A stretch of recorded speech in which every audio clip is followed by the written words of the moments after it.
Here are some questions that customers rarely ever ask.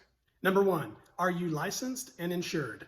This question is really important because if someone comes in your home and A, if they damage your property, or B, if they get injured and they don't have insurance, you could be liable.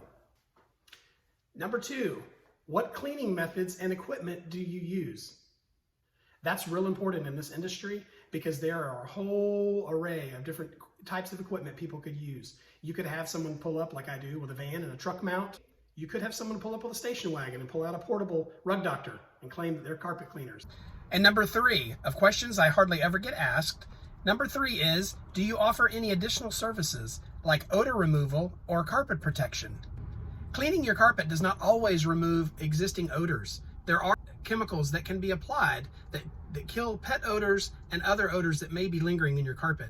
Also, your carpet lasts a lot longer if you've got Scotchgard type protection put on the carpet after it's been cleaned. It's usually applied to your carpet at the manufacturer, but over time and cleaning, it can be removed, and it's always good to put more fabric protector onto the carpet.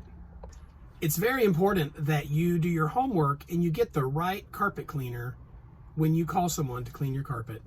I hope this information has been helpful, and I hope that the next time your carpets need to be cleaned, you find the right person. Take care.